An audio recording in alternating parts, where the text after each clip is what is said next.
conhecimento de biologia que vai cair no Enem especialmente. E para isso eu venho convidar professores do cursinho Preparação Enem 2020, uma turma lá de Anápolis que vai compartilhar conhecimento aqui com vocês. Liguei minha ring light, vou ajustar aqui. Isso mesmo.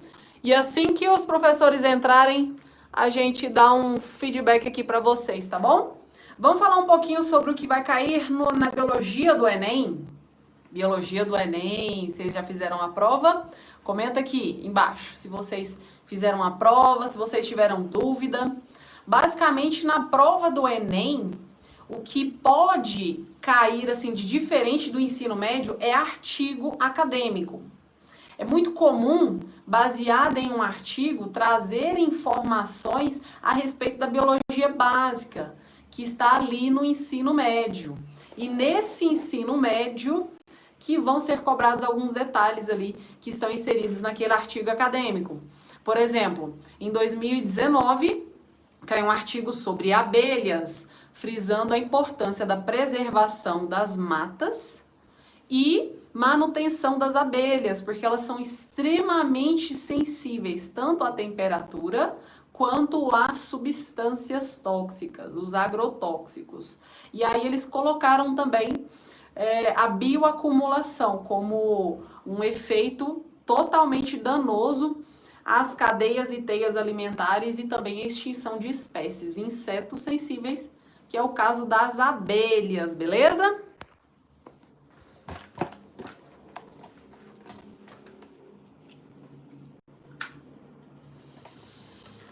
Oi, oi, oi, pessoal, muito boa noite.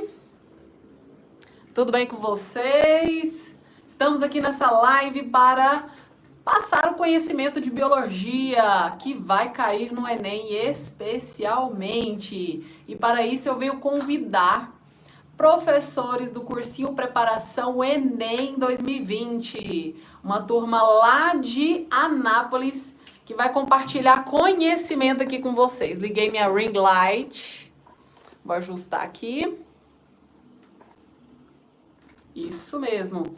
E assim que vai ser em dupla, sempre com outro professor. Aqui nós temos a professora Thalita de História, professor Ricardo, professor Guto de Literatura. Então vai ter muita informação para vocês receberem aqui como conteúdo. Então fica aí que logo mais, assim que eles entrarem, eu dou um ok aqui. Enquanto isso, eu vou falando da biologia no Enem. O que de biologia é cobrado na prova? Primeiro, leia o edital e os conteúdos que são abordados, porque a biologia, ela tem uma abrangência muito grande, desde a citologia até a evolução, que induz ali a genética de populações, tem muito conteúdo. Então, se você olhar o edital, você vai ter ali detalhadamente quais conteúdos da biologia são cobrados naquela prova. Então, por isso é importante você olhar o edital, anotar os conteúdos e aí resolver exercícios das provas, especialmente das 5 últimas provas. Então você vai pegar ali, por exemplo, a biologia e vai resolver as questões na parte de ciências da natureza. Lembrando que a biologia ela pode ser cobrada também com conceitos de química, de geografia, de matemática ou física, especialmente química e física que estão dentro de ciências da natureza, beleza? Nos últimos anos, vem caindo muita associação da biologia com a química e a geografia dentro da ecologia, porque ecologia é um assunto recorrente aí praticamente de todos os anos. Então, todos os anos na prova do Enem, Biologia e Ciências da Natureza, tem uma questãozinha ali cobrando alguns aspectos sobre meio ambiente, a interferência antrópica sobre esse meio, que pode provocar desequilíbrio ambiental e, por consequência, extinção de espécies. Então, tudo isso nós vamos falar hoje para vocês, beleza? A parte de geografia, que é cobrada na biologia ali com a ecologia, é ciclo biogeoquímico. Então, mesmo que a prova não seja de ciências da natureza, nos ciclos biogeoquímicos existem alguns conceitos que abordam as três disciplinas ao mesmo tempo. Por exemplo, ciclo da água. A água é uma molécula essencial para existir vida no planeta Terra. Ela compõe 86% de um organismo vivo, cerca de 70% de uma célula, e ela permite que reações químicas aconteçam. Então, dentro da água, nós temos a importância biológica dela para os seres vivos e o seu ciclo na natureza. Quando nós falamos de natureza, nós não estamos nos referindo apenas aos seres vivos, mas aos componentes que permitem a sobrevivência dos seres vivos. Clima, que influencia na temperatura, relevo, composição dos solos, que permite ali a sobrevivência da flora e, por consequência, a existência da fauna naquele ecossistema local. Quando nós falamos de ecossistema local, que tem um clima, que tem uma fauna, uma flora específica, nós estamos falando de bioma. Bioma é um assunto que cai na biologia, na química e na geografia. As últimas provas, por exemplo, abordaram o bioma cerrado, que está localizado na região centro-oeste do Brasil e tem um solo de composição ácida, devido à presença do alumínio trivalente. Tá vendo que eu falei de três conteúdos aqui, três frentes de diferentes disciplinas do Enem? Composição ácida do solo do cerrado, geografia. O relevo do cerrado também, geografia. Composição do alumínio e a disponibilidade dele no solo sob forma ácida, que é a sua forma trivalente, química. E também a biologia, que vai permitir que diferentes seres vivos ali cresçam frente àquele ecossistema com o solo e a composição química específicas, beleza? Então, por exemplo, no solo ácido crescem espécies tortuosas e essas espécies tortuosas do cerrado só sobrevivem naquele meio por causa da sua adaptação aos solos ácidos. E para isso, as plantas liberam alguns ácidos orgânicos que vão ali se complexar ao alumínio para poder imobilizá-lo naquele solo. Então, nós temos ali uma interação química entre a raiz da planta e aquela ação daquele alumínio com os ácidos orgânicos dela. Tudo para sobreviver num solo extremamente ácido no bioma cerrado, beleza? Meninos, eu vou virar aqui a câmerazinha para poder ajustar. Vou convidar aqui um colega meu.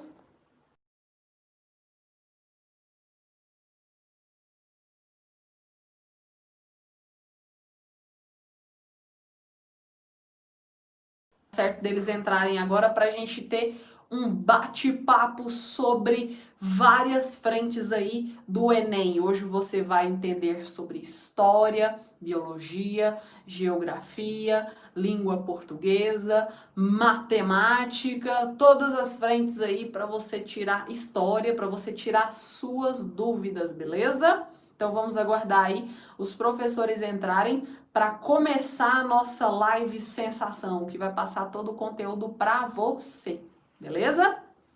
Vamos ver se deu certo.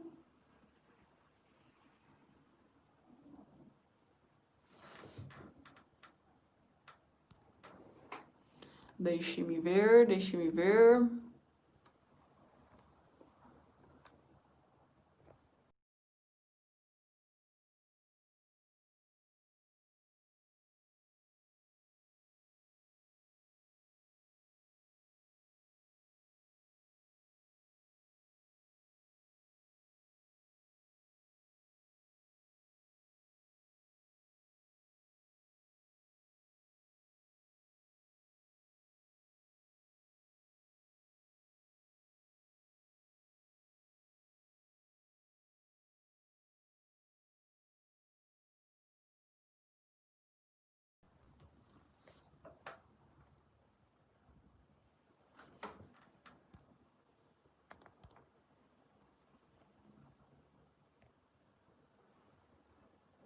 Gente, eu vou ter que sair da live de novo para poder entrar para saber o que está acontecendo de problema técnico lá com o pessoal da fundação para a gente fazer uma live compartilhada, tá? Então aguenta aí que daqui a pouco eu entro de novo. Um beijo da tia Taioba.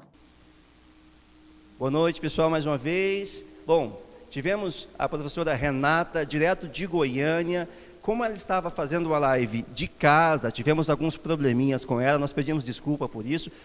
Também, né, hoje, muita chuva, tempo ruim, a internet às vezes fica ruim em casa, por conta disso sabemos que muitas pessoas estão com alguns problemas, na verdade? Ok, mas ó, não saiam daí não, daqui 5 minutinhos teremos uma próxima aula aqui então com o professor Ricardo, tá? Geografia, daqui um pouquinho ele estará com a gente aqui ao vivo, sei que as pessoas estão chegando, tem gente ainda entrando, tentando conectar, tempo de chuva aí para todo lado, Anápolis, né, já viu como é, choveu, fica um pouco difícil, mas estamos seguindo, tivemos uma aula, vamos para a próxima e daqui um pouquinho vamos começar, tá? Até mais.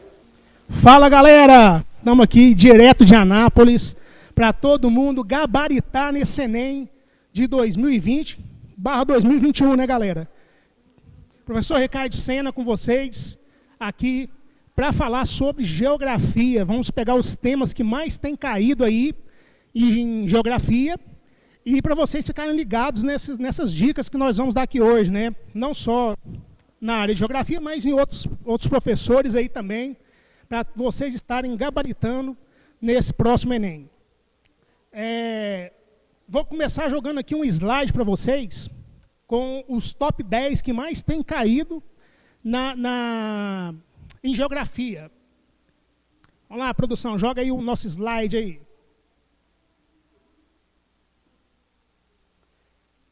Aqui eu peguei eu vou falar sobre geologia, uma parte da geologia, que é da teoria da deriva continental, e também vou estar falando com vocês sobre uma coisa que tem pegado muito em geografia, que são as questões de técnicas, você colocar os termos técnicos, né? Uma coisa que não era tão exigida nos outros Enem, a partir desse último que teve, já começou a ser muito exigido. E a gente vai estar dando umas dicas para vocês ficarem ligados nessas questões aí. Por favor, no segundo ponto aí do slide.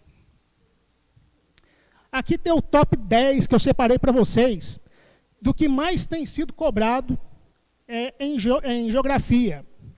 Primeiro, clima e vegetação. Gente, isso aí é fato.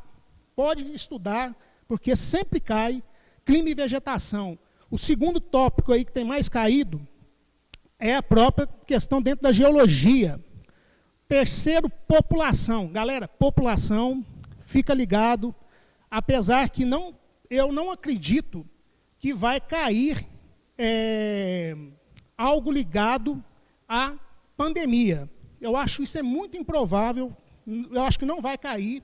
Então, vocês não precisam preocupar muito com esse tema, a não ser que possa ser alguma coisa ligado à área de redação. Aí o professor da área vai estar passando para vocês essas dicas aí, se realmente pode ser uma coisa que vai cair. O outro que está caindo bastante também, questões agrárias. Aliás, fome, passei batida aí, fome, questões agrárias, globalização e economia, crises econômicas, aí a gente vai ver várias coisas, por exemplo, coisas sobre previdência social, crise de previdência, então pode ficar ligado nessas paradinhas também. Outra coisa que está caindo bastante é produção em relação com o espaço, sustentabilidade em relação com a natureza, né, os impactos ambientais, a gente tem visto aí essas questões de queimadas, e avanços também de algumas na questão agrária, e isso vai tendo um impacto ambiental, também vai estar ligado nisso aí também. E por último, crise de previdências, né, que eu já tinha até falado um pouquinho atrás. Só que na aula de hoje, eu vou estar passando para vocês uma questão de geologia, que é sobre a deriva continental. A questão da teoria da deriva continental, ela é bem interessante. Abraham Ortelius, ele observou, galera, que ao observar o mapa mundi, ele percebeu que a África, a costa africana, ela se encaixava perfeitamente na costa brasileira, no litoral brasileiro.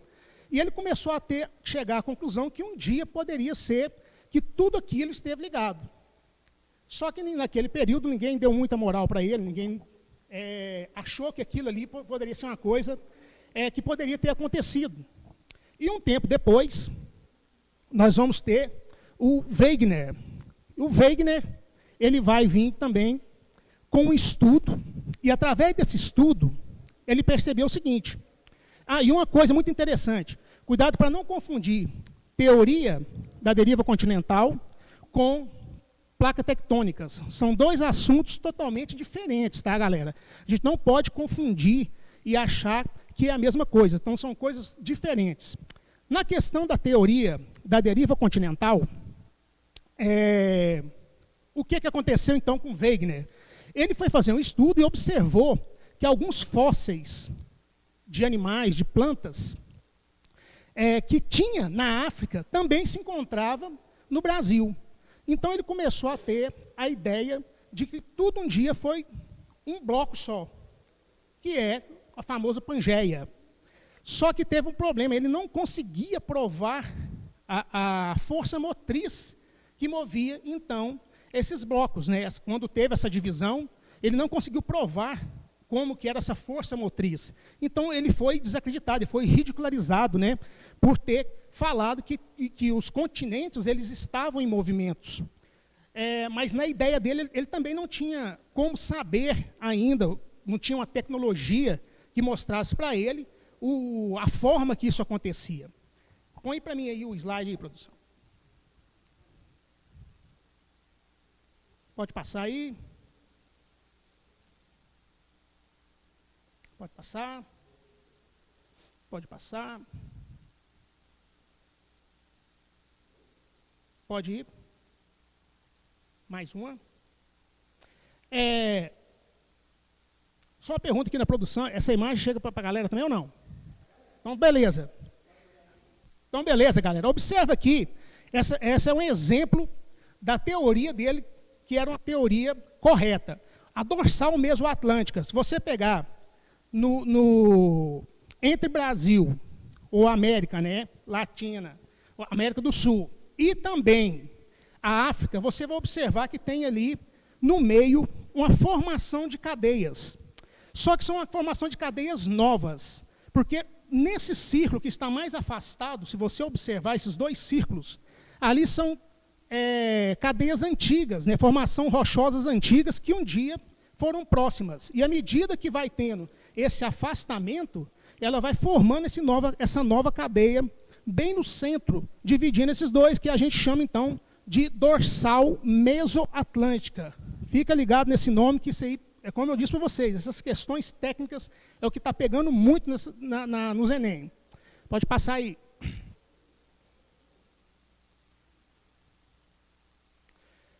Em relação às placas tectônicas, nós temos dois tipos aí. Nós temos a crosta continental, que é aquela maior, a mais espessa, e a crosta oceânica, que é aquela mais fina. E aí, quando você tem esse movimento, acontece o que a gente chama de subducção, que a placa continental empurra a placa oceânica, fazendo esse movimento, e aí você vai ter uma formação de cadeias rochosas, né? Pode passar, Júnior. Agora, em relação à força motriz, né? Aqui tem um exemplo do que o Wegener não conseguiu provar. E depois de alguns estudos, eles conseguiram, então, entender, né? Onde a gente chama ali de zona de convecção. O que é a zona de convecção? Então, nós temos o centro da Terra, o núcleo, o manto e a crosta.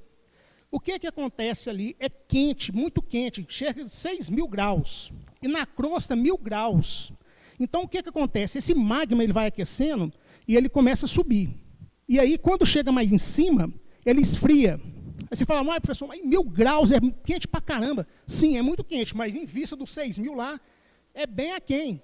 E aí ele começa a esfriar, volta, aquece de novo, sobe e vai fazendo esse movimento. E isso que vai, então, movimentar as placas. Tá? Então, aí a gente vai ter essa questão. Acima da crosta, a gente tem a litosfera. A litosfera é uma faixa bem fina, E quando ela rompe, ela se transforma, então, numa placa tectônica. Então, nós temos 3 tipos de placa, galera. Nós temos placas convergentes, são aquelas placas que estão no mesmo caminho, que se chocam. Nós temos placas divergentes, aquelas placas que se afastam. E temos as placas transformantes, são aquelas placas que caminham uma ao lado da outra. E tem um aí que a galera que gosta de um videogame aí, daquele jogo San Andreas, ou San Andreas, né?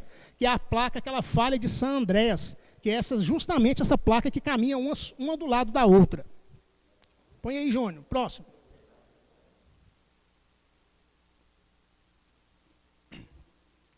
Produção. E aqui a gente tem, então, galera, o esquema para vocês dos movimentos dessas placas. Então, você tem ali a placa convergente, que estão indo no mesmo sentido, as transformantes, que vão em sentidos contrários, e as divergentes são essas que afastam. Tá? Então, fica ligado nesses 3 nomes aí, nesses 3 tipos de movimentos de placas. Vai lá, produção.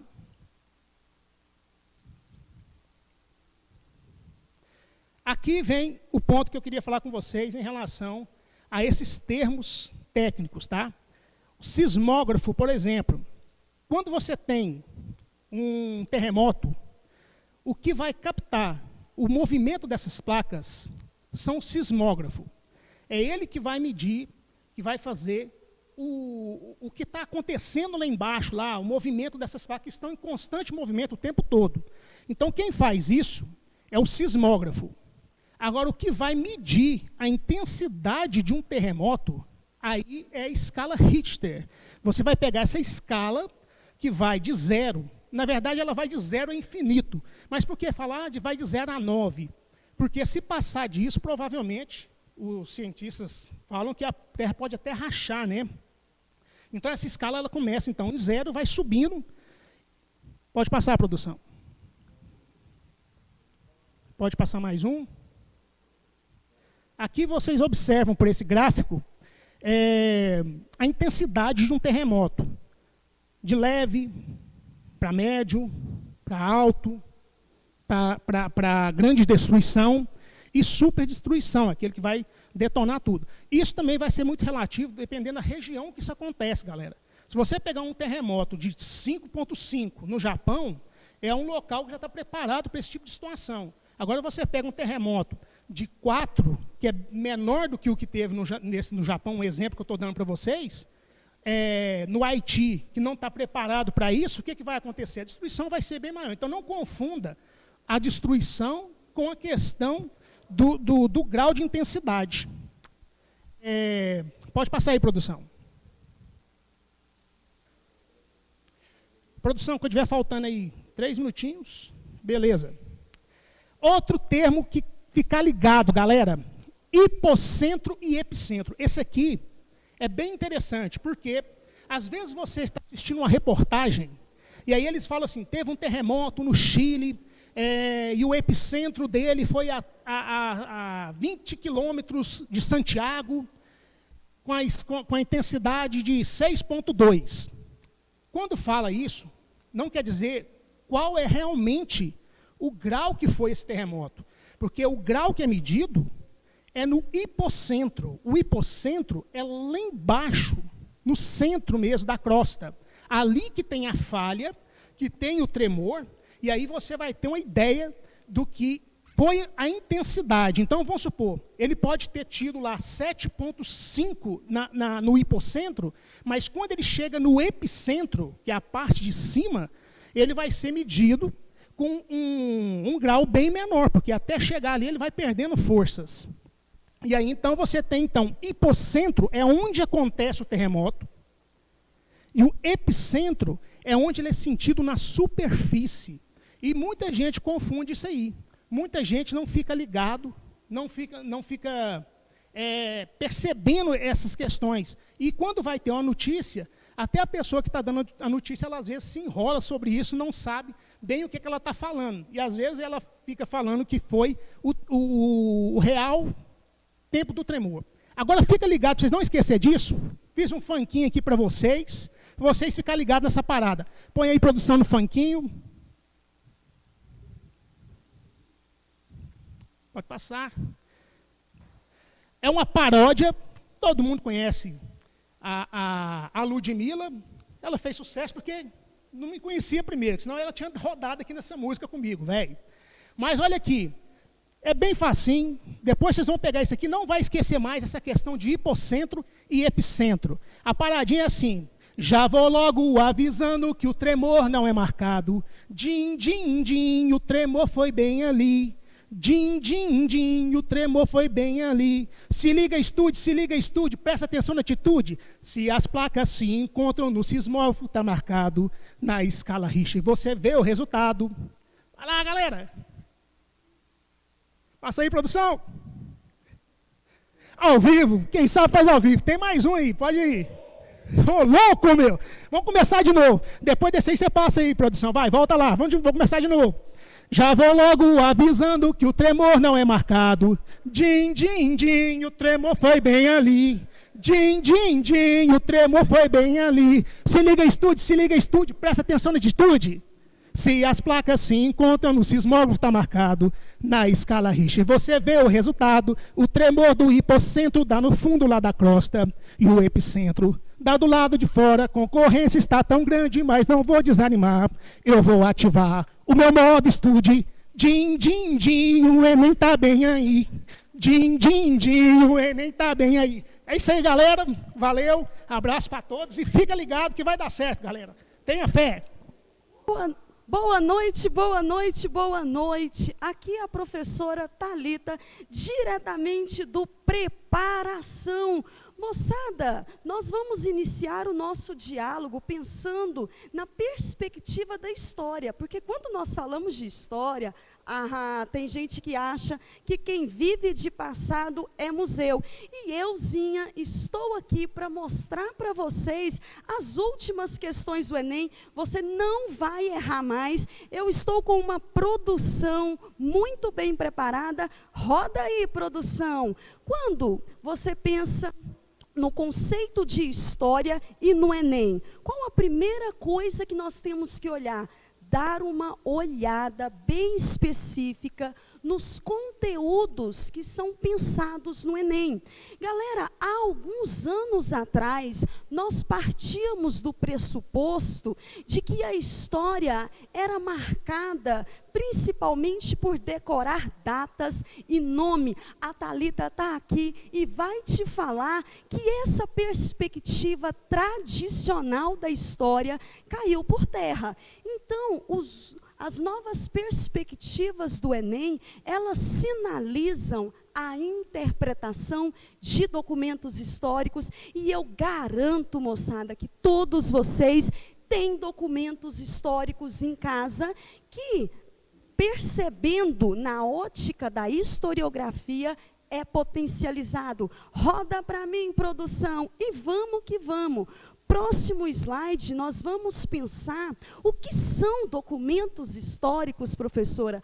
Documentos históricos podem ser pensados numa carta, num livro, numa música, na literatura. Então, eu digo para vocês que nós encontramos a história em todos os ambientes.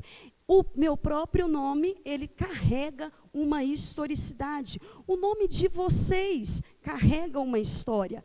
Então, nessa perspectiva dialógica da história, nós conversamos com outros campos do saber. E por isso que a história, ela é bacana, porque nós não ficamos mais pautados numa história apenas eurocêntrica. Roda aí, produção.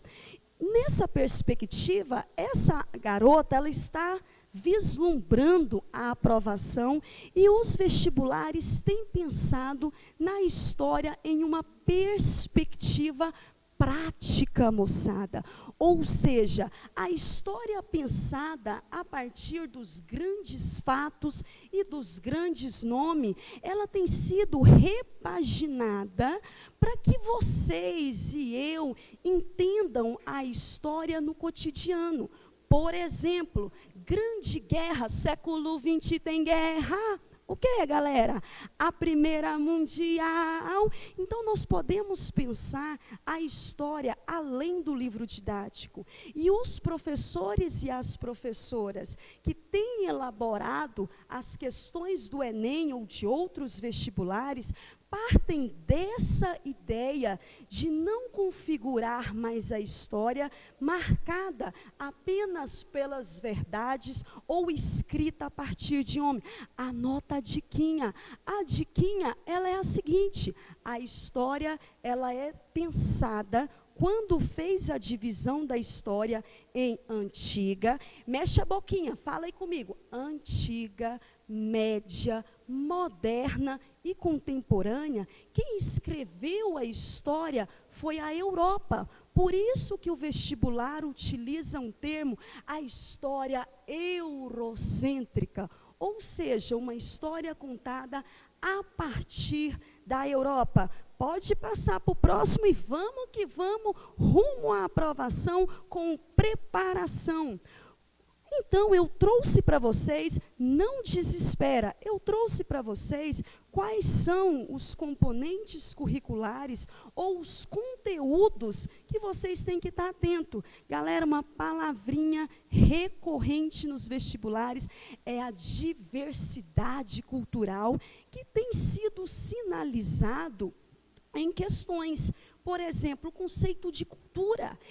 Eu já falei muitas vezes que existe uma cultura superior à outra, mas na perspectiva historiográfica e epistemológica, não existe culturas melhores que a outra. Quando eu afirmo que a minha cultura, ela é melhor do que a outra, eu estou fazendo um etnocentrismo.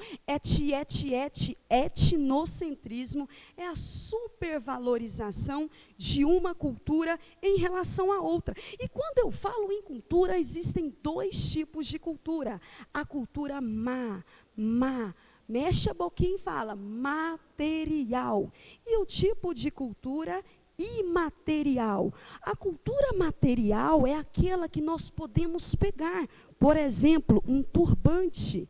Já a cultura imaterial está envolvida em outros aspectos.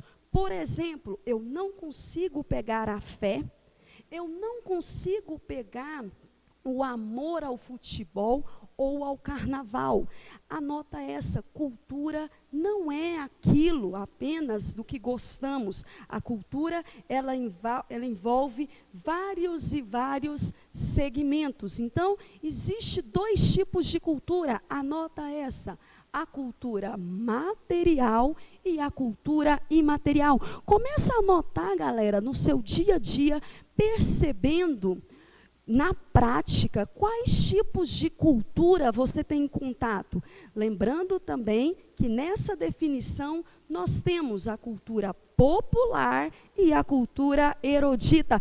Passa aí, produção. Enquanto isso, vocês vão fazendo as anotações, os mapas mentais. Eu vou cantar para você porque eu gosto de cantar. Quando nós falamos de cultura, e esse moço parece que está assustado, impressionado com a diversidade de cultura, eu remonto para vocês algumas palavrinhas chaves. Passa aí, produção. Por quê, galera? Quando nós pensamos no conceito de cultura, não desanima, porque com a história do Brasil, você vai entendê-la e amar em outra perspectiva. Nós falamos, por exemplo, que descobrimento do Brasil e índio são dois termos na história que nós não usamos mais. E eu chamo a MC Carol. Vamos lá, professora, me desculpe, mas eu vou falar. Nesse ano na escola as coisas vão mudar. Nada contra ti, não me leve a mal. Quem descobriu o Brasil não foi Cabral. Nesse documento histórico, eu consigo analisar a definição errônea que nós tivemos por muito tempo da palavra descobrimento. Já anota, o Brasil não foi descoberto. O conceito que está sendo utilizado nos últimos vestibulares é invasão.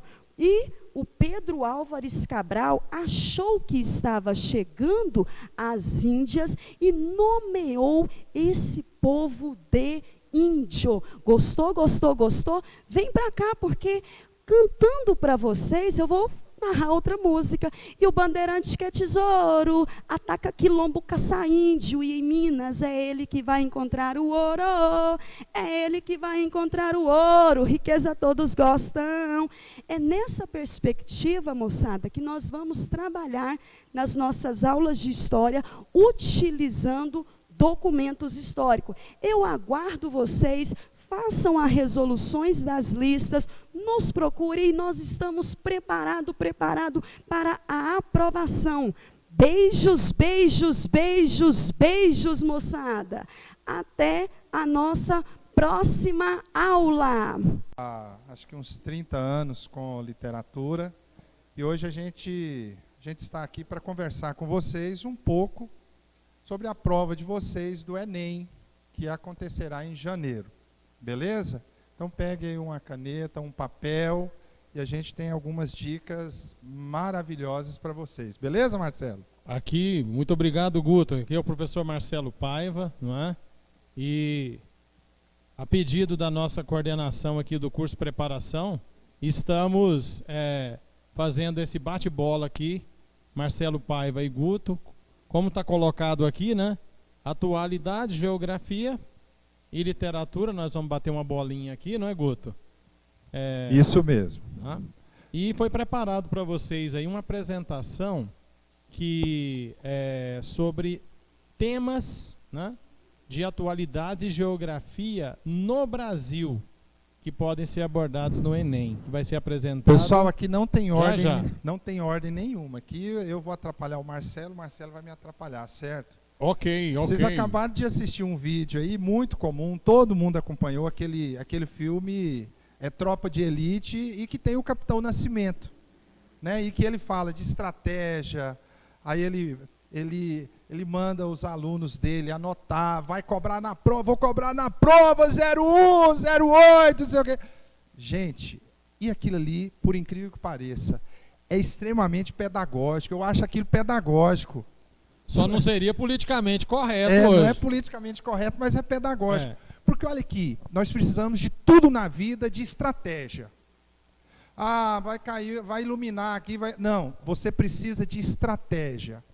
E hoje nós eu vou conversar com vocês algumas estratégias para a nossa prova.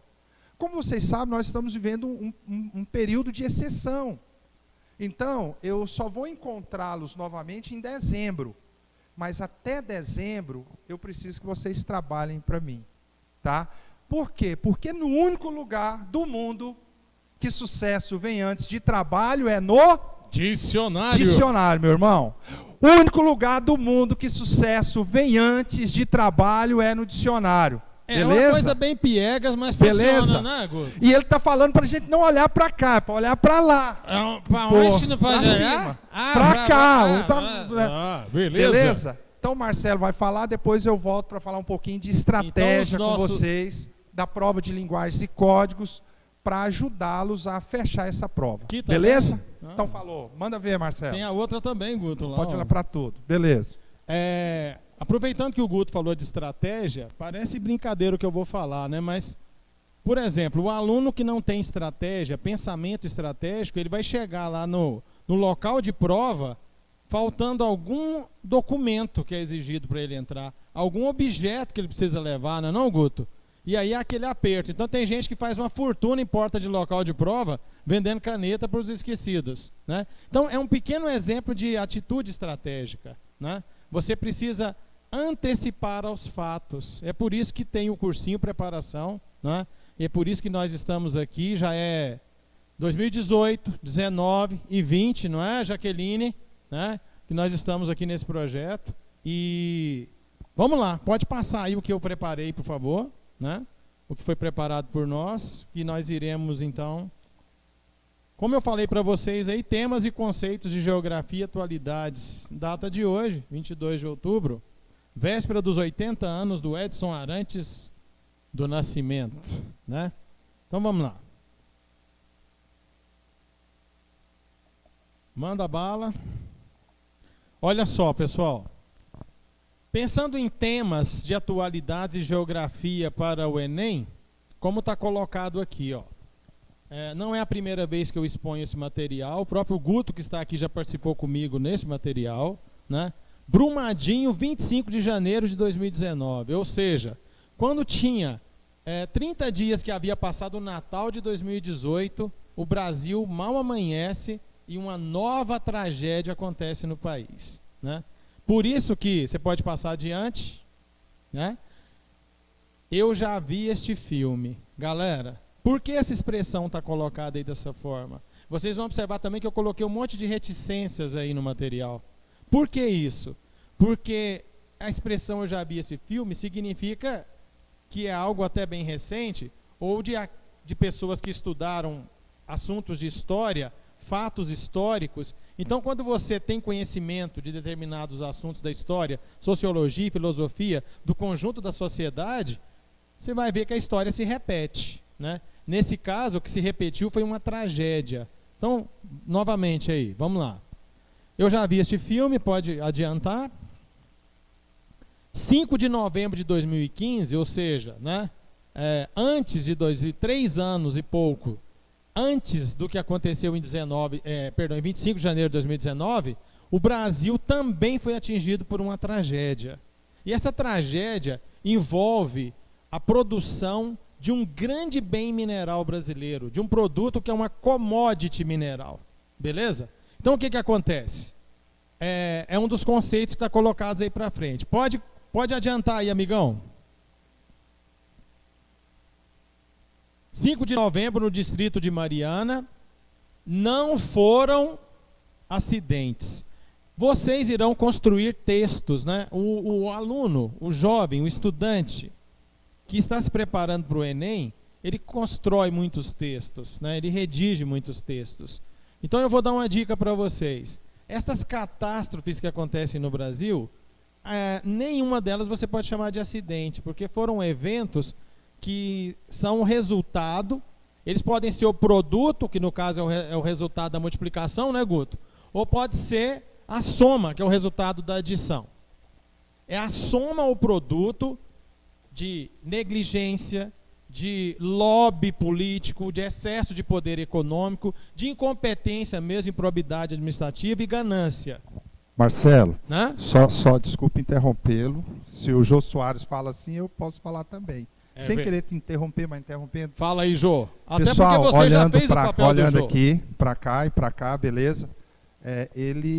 Essas expressões técnicas que ele usou, muito irá enriquecer o seu texto, que vale 1000 pontos. Então, preste bastante atenção para atualidades, mas também para enriquecer o seu texto lá na sua produção de texto. Beleza? Beleza, né? Então, olha só, o Guto reforçou aí, pessoal, então fica de olho. Acidente, até o de trânsito, ele não é acidente, porque ele é um conjunto de fatores em que alguém não cumpriu as normas. Então, mas nesse caso específico, esses 2 desastres que aconteceram no Brasil são desastres ambientais e de impacto social, humano muito grande. Pode seguir aí, por favor. Aí agora vão aparecer os conceitos, meninos, certo? Olha só. O Rio Doce é uma bacia hidrográfica de leste e sudeste no Brasil. É um rio que nasce na Serra da Mantiqueira, em Minas Gerais. Mantiqueira é o último nome que está escrito nesse slide. Mantiqueira é uma grande estrutura geológica. Olha só que eu estou trabalhando com vocês aqui assuntos de geografia e atualidades. A Mantiqueira é uma grande estrutura geológica chamada dobramentos antigos que aconteceram no Brasil há mais de 500 milhões de anos no Proterozoico. Ou seja, quando a ciência mostra que quando começa a ter vida em abundância no planeta. Ok. Só para a gente comparar, as cordilheiras dos Andes, Himalaia e dos Alpes, elas são bem mais recentes, chamadas de dobramentos modernos. Mas a Mantiqueira é uma palavra de origem tupi e significa serra que chora. Volta lá, por favor, os termos. Quando eu coloco ali que o Rio Doce é exorreico, significa que ele é um rio que nasce nessa estrutura e ele drena para o litoral do Brasil, né? Todos os rios brasileiros são exorreicos. Existem rios endorreicos. Um deles é o mais famoso da história, que é o Rio Jordão, que fica hoje em Israel, não é? O rio onde a Bíblia narra que Jesus Cristo foi batizado por João Batista. E, enfim, rio endorreico esse, o nosso é exorreico, todos os nossos. Pode mostrar de novo os termos, por favor? Bom, o Rio Doce, que teve o nome tomado na época do governo do Vargas, quando eles criaram essa estatal, quando o Vargas era um processo de nacionalização no Brasil. O Brasil tinha um apelo de criação de indústrias, indústria de base naquele período, e nós precisávamos da matéria-prima, e nós a possuíamos, e possuímos até hoje, né? Então, o Rio Doce pegou, o nome dele foi emprestado para criar a estatal. Só que essa estatal, né, ela foi privatizada, como está colocado aí. Então, eu estou fazendo um contratempo aqui. Quando é que a Vale do Rio Doce foi privatizada? Né? O Vargas tinha um cunho estatizador. O Fernando Henrique vem numa fase de neoliberalismo. Então, a privatização das estatais, a diminuição de direitos trabalhistas e previdenciários, né? Ou, enfim, o desmonte do estado de bem-estar social brasileiro, né? Mas isso é um processo mundial do capitalismo. Por favor, pode mostrar de novo os termos. A estatal privatizada, então, nesse governo, os minérios de ferro. O Brasil possui o quadrilátero ferrífero, que vai aparecer mais no final, não precisa adiantar agora aí, vai aparecer um mapa. E nós possuímos grandes reservas no Pará, na província mineral da Serra de Carajás. E esse material é exportado, né, sobre a forma bruta ou semi-acabada, que é a chamada commodity. Então, o minério de ferro, a siderita, a hematita, a limonita, são minérios de ferro que o Brasil exporta, não é? E vocês sabem muito bem que o mercado chinês é ávido por matérias-primas, porque a China é um grande produtor industrial. Eu já falei dos dobramentos antigos e até já falei da Mantiqueira. Pode seguir aí, porque a Serra da Mantiqueira, ela vai dividir as vertentes. Porque, por exemplo, o acidente ou desastre, né? Olha só, eu mesmo fiz um ato falho agora, eu falei acidente. O desastre de Mariana aconteceu numa bacia hidrográfica, que é da vertente do Atlântico. Mas o desastre de Brumadinho, coloca aí por favor para nós, vamos seguindo aí, que aí vai chegar em Brumadinho, para dar sequência, por favor, mais um. Guto, fala à vontade, hein? Há um indício, um estudo que foi feito pela uma detecção que a UNB fez, em conjunto com a USP, que coincide com o professor que estava aqui na primeira aula, que escapou o nome dele aqui, Jaque. O Ricardo Senna, que ele estava aqui, ele falando de placas tectônicas, de sismos, terremotos. Os sismógrafos da UNB e da USP detectaram tremor em Minas Gerais. Mas será que foi o tremor que causou o rompimento da barragem ou o rompimento da barragem causou o tremor? O fato, pessoal, é o seguinte: em todo lugar do mundo, agora eu vou falar de barragem hidrelétrica, que a barragem tem mais de 100 metros, acontecem sismos, que são terremotos. Beleza? Volta lá de novo nos termos, nas palavras-chave. As commodities brasileiras, o minério de ferro é uma delas para esse momento. Agora, vai entrar o Guto aqui, que ele vai falar do Drummond para nós. Carlos Drummond de Andrade. Onde é que ele nasceu, Guto? Aonde que ele viveu? O que que ele escreveu?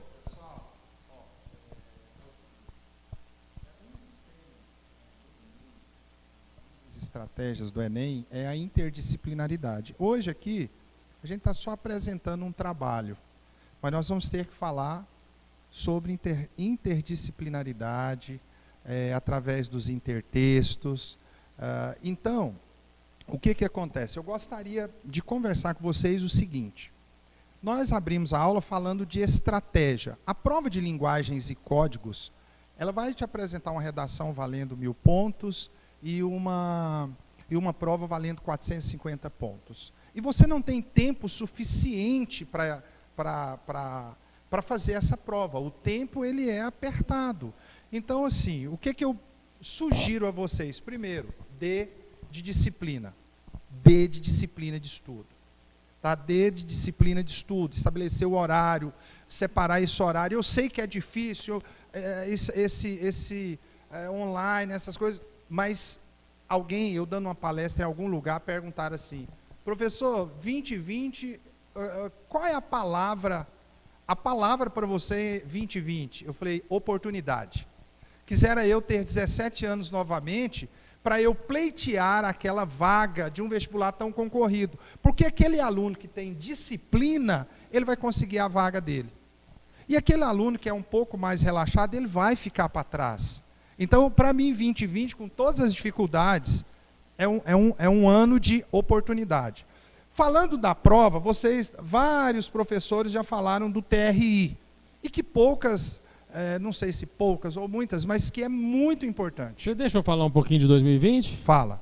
O Guto usou a palavra crise, né? Crise é momento oportuno para mudança de paradigmas. O que são paradigmas? Padrões, né? São formas de agir. Era isso que eu queria falar. Crise é mudança de paradigma. As crises do petróleo dos anos 70, surge uma temática ambiental e biocombustíveis, e o Brasil tem um protagonismo nisso, inclusive com a biomassa do etanol, o projeto Proálcool, enfim, era então, isso. Vocês já sabem dessa teoria de resposta ao item de primeiro executar as questões mais fáceis. Porque à medida que você vai lendo a prova, palavras vão aparecendo, imagens vêm à tua mente, aquele professor, aquela apostila e tal, você vai lembrando. Então, primeiro, as questões mais fáceis, porque nós temos um problema com o tempo. Segunda sugestão, você, primeiro, leia o título do texto. Porque, olha, na prova do Enem, especificamente, você tem 40 questões e, em média, um texto para cada questão. Eu falo texto, é charge, é pintura, é quadro, é fotografia, é texto com linguagem verbal. Então, eu tenho um texto, às vezes mais de um, para cada questão. E aí, eles colocam... Primeiro você lê o texto aqui, tá? Você lê o título do texto. Depois que você lê o título, você vem aqui, leia a fonte. Opa, a fonte aqui, Gregório de Matos Guerra. Opa, já liguei aqui, ó, Barroco. Beleza? Aí, depois que eu leio a fonte, eu leio a questão. Eu vou ler a questão. Porque às vezes ele coloca um poema enorme para você e pede para você identificar uma figura de linguagem, já que estamos falando do Gregório, uma figura de linguagem chamada antítese. Isso é estratégia. Isso é estratégia. O Brasil ganhou um campeonato, não sei se foi campeonato de Olimpíada, que o Brasil, num determinado momento, ele fez uma opção de perder, e ele perdeu e depois venceu uma Olimpíada. Acho que foi no vôlei, para evitar um confronto para evitar um confronto na semifinal. Poupou os atletas. Eu não quero discutir ética, moral, nada disso. Eu estou falando de... Jogaram dentro das regras, eles não falam. Está dentro da regra. Isso é estratégia. É estratégia. Então, bem, se você precisar ler o texto, você vai ler o texto procurando o que a questão está te pedindo. Então, primeira dica, leia o título, depois a fonte, depois a questão. Se precisar, você vem no texto. Beleza? Então, essa é uma primeira dica extremamente importante, mas muito importante. Daqui a pouco a gente fala mais um pouquinho. Bora lá. Quais são as palavras-chave agora que vão aparecer, por favor? Fui eu quem fez, mas, né? Guto, tem um delay lá que você está parado. Agora, sou eu. Por favor, coloque lá a palavra-chave. Para eu... Tá. O quadrilátero pode passar mais para frente, que a gente, na verdade, vai... Vamos lá um pouquinho. Mais um slide. Aí. O quadrilátero ferrífero, gente, é uma importante região produtora de minérios de ferro que fica muito próximo à capital mineira, né? Então, Belo Horizonte, ela está numa região que possui mineração desde a época do ciclo do ouro, né? Então, aproveitando o Guto aqui, fazendo um contraponto, aliás, um contraponto, que era a palavra que eu estava procurando, entre a literatura, entre a história, fazendo a Explica, ó, meninos, meninas, rapazes, moças e alguns objetos não identificados nessa live. É o seguinte, nós vamos ter uma aula específica que nós vamos trabalhar intertextos de Nós vamos pegar o texto do Drummond e ele vai conversar com a atualidade e eu vou falar das características do texto. Vamos pegar o maior trem do mundo, por exemplo. Vamos pegar, por exemplo, A Casca da Serpente, do José J. Veiga, em que a personagem sai... Não, como é que eu falo isso? Eu não posso falar desse jeito. Mas a personagem vai fazendo o número 2. Ele vai fazendo o número 2 ali numa fuga.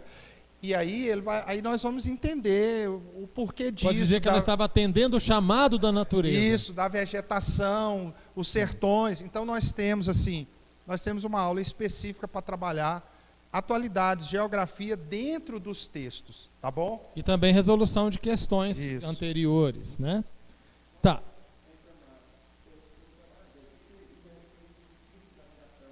Ah, meu Deus. Eu falo primeiro ou você? Você fala. Bom, o mais velho fala primeiro, então é você, Guto. Bem, olha só. Na realidade, a minha especialidade...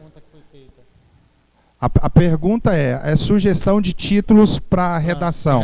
Não é isso? Olha só, eu não sou especialista em redação. Eu só trabalho especificamente em literatura.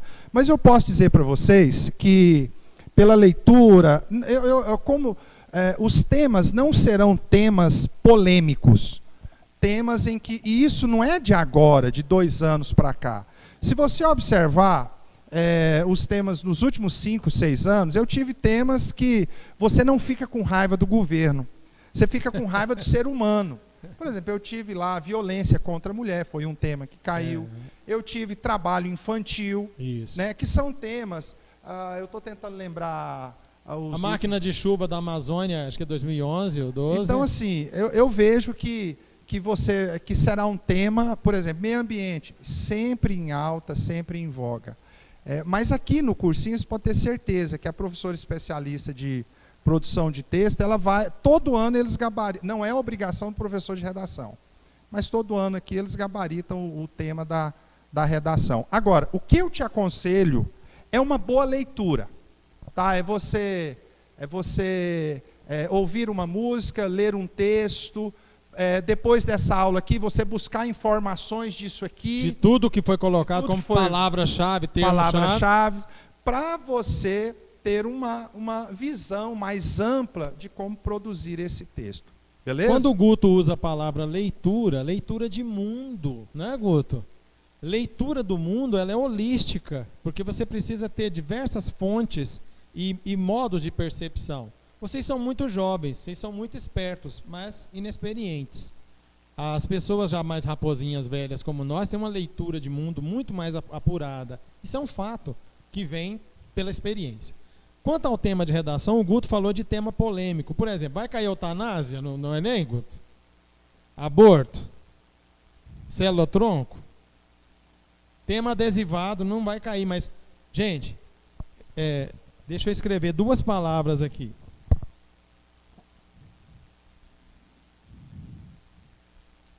Equidade e igualdade. Elas estão implícitas em todos os temas do Enem.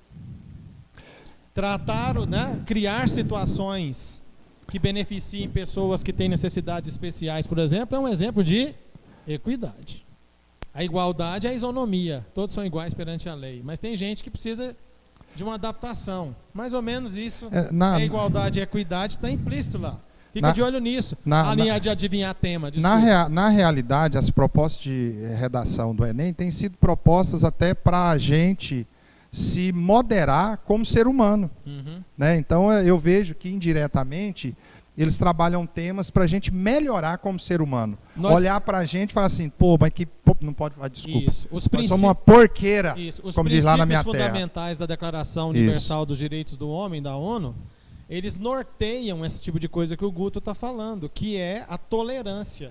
E nós estamos vivendo um mundo, não é agora, né, Guto, mas eu tenho, por exemplo, para vocês, o crescimento da direita radical no mundo e da direita ultrarradical, na Europa, Estados Unidos.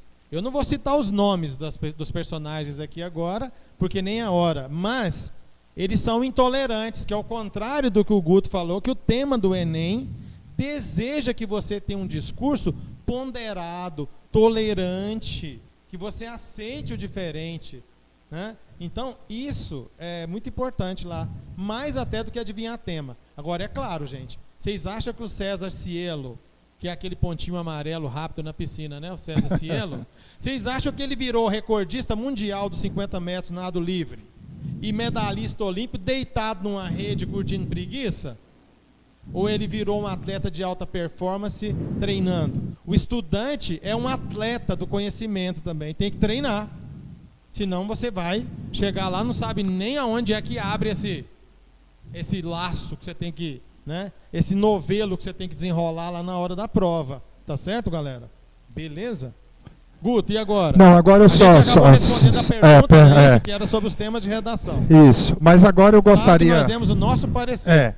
E lembrando que há uma carga subjetiva em cima disso. Então, o meu conselho é o quê? Leitura. Leitura, leitura, leitura, leitura. Leitura de mundo.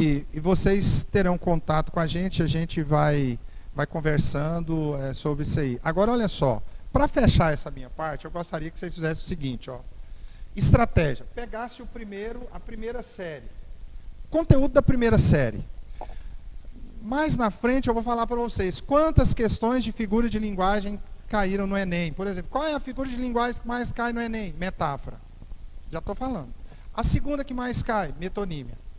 A terceira que mais cai? Ironia. Por causa da charge. Beleza? Então, eu estou passando uma informação de estatística para vocês. Então, a figura que mais cai são essas. Então, essas vocês precisam estar com ela na ponta da língua. Então, o que eu quero sugerir para vocês? Vocês peguem o conteúdo da primeira série. Tem um conteúdo da primeira série chamado Funções da Linguagem, que ele cai pelo menos há 8 anos. Todo ano eu tenho uma questão ou direta ou indireta. O que é uma questão direta? Qual é a função apelativa? Ponto. O que é uma questão indireta? Ele coloca a função e vem um texto todo bonito para te tirar do centro. Para tirar você do foco. Beleza? Então eu gostaria que vocês fizessem assim. Nós vamos nos encontrar no final de novembro e dezembro e janeiro. E aí eu gostaria que vocês fizessem em tópicos, um estudo, uma semana, conteúdo do primeiro ano. Que conteúdo que eu gostaria que vocês vissem? Funções de linguagem, gêneros literários, figuras de linguagem, quinhentismo, barroco e arcadismo.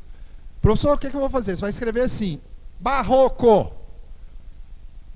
de 1601 a 1768. Principais autores: Gregório de Matos Guerra, Padre Antônio Vieira. Característica: isso. Momento histórico: reforma e contra-reforma. Pronto. Você estudou ali e fez um pequeno resumo para lembrar. Uma espécie Beleza? de mapa mental. Mapa mental. 5, 5 1 minuto. segundos? Olha, aí você vai fazer na primeira semana. Você vai fazer da primeira série. Vai fazer de teoria. Na segunda semana, você vai fazer das escolas literárias. Tudo, deu um terremoto aí, você viu? Que tremeu lá na tela? Tremeu. Mas eu não tô. Tiraram eu aqui, ó, irmão. Eu não tô aqui. Tiraram eu aqui. Aí, volta. Corta pra mim. Galera, olha só. Foca nele. Só para fechar. Primeira semana, vocês vão pegar os conteúdos de teoria, gênero, funções de linguagem, figuras de linguagem. Segunda semana, as escolas do primeiro ano, barroco, arcadismo, quinhentismo. Segunda semana, as escolas do segundo ano, romantismo até o pré-modernismo. E na última semana, vocês farão do terceiro ano um resumo, porque ao você optar por fazer esse resumo, você estará estudando. Beleza? Aí eu virei para a gente fazer exercícios, onde tem a pegadinha, onde não está, e aí a gente vai melhorar. Agora eu posso garantir para vocês, se você fizer um esqueminha desse aqui, ó, para você correr uma maratona que tem 42 quilômetros e 195 metros... Porque eles aumentaram para passar na porta da rainha da Inglaterra. Isso, 195 metros, se você não correr o primeiro quilômetro, não adianta. Então... A minha palavra aqui é de vai dar certo, oportunidade, faça isso que eu sugeri para vocês, que aí quando a gente voltar, a gente vai arrebentar na resolução dos exercícios. Por que vai ser assim? É porque nós estamos num período atípico, numa situação atípica, o tempo não é o mesmo, beleza? Mas olha, cola que vai ser sucesso, tá bom? Marcelo, encerra. Bom, O Guto falou aí da maratona, eu acho que foi o Confúcio, né? Confucian, toda grande jornada começa com o primeiro passo, né, Guto? O Guto, uma vez, ele terminou em 5º lugar numa corrida de 10 mil metros, não foi, Guto? Tinha só 5 concorrentes, tá? Da faixa de idade dele. Cadê as palavras-chave, por favor, aí na tela? Ó, tem um delay lá, você viu? Realmente... Bom, nós estávamos no quadrilátero ferrífero, pessoal. Vocês estão vendo aí o mapa em que aparece aí uma parte dos estados do Sudeste, em que está o Rio, São Paulo, Espírito Santo e Minas Gerais, né? Bom, a bacia do Rio Doce, ela foi comprometida em 500 quilômetros. O Rio Doce nasce no município de Mariana e deságua no município de Linhares, no Espírito Santo. A 800 quilômetros, tem uma palavra-chave aí adiante, chama-se Abrolhos. Guto, Abrolhos é a abreviação de abra os olhos em português arcaico, que é da época das navegações. Abrolhos é um arquipélago que é o primeiro parque ecológico marinho do Brasil, criado pelo governo João Batista de Oliveira Figueiredo, que foi o último governo militar. A partir de Abrolhos, o Brasil passa a ter uma espécie de protagonismo na oceanografia mundial. Este arquipélago coralígeno, ele foi atingido, ele está a 800 quilômetros ao norte da foz do Rio Doce. E ele foi atingido pelos rejeitos, ou escória mineral, ou a lama de rejeitos, que saiu do município de Mariana, né? Então, gente, o impacto ambiental é muito grande. Mais de 50 municípios ficaram sem fornecimento de água doce, de água potável. Vamos voltar lá para poder pegar outras palavras-chave, termos. Gente, o estado de Minas Gerais, pelo menos a metade de Minas era o bioma cerrado. Este que é um hotspot, né, que é um dos termos que está escrito aí. O que são os hotspots? São os biomas que têm 2/3 degradados, né? Tem grande biodiversidade, 2/3 já estão degradados. Como é que o Cerrado Mineiro acabou? Eu quero focalizar numa parte que tem a ver com o nosso assunto, que é o minério de ferro e a produção de minério, a produção do ferro gusa que as siderúrgicas de Minas fazem, queimando Cerrado Mineiro. O Cerrado Mineiro virou carvão vegetal, pessoal. Tá? Ok? Aquele carvão que a gente compra para fazer churrasco, beleza? Então o Cerrado Mineiro, que é um hotspot, né, ele tinha 2,2 milhões de quilômetros quadrados no Brasil, só resta 20%. Game over. Acabou? Acabou o nosso tempo?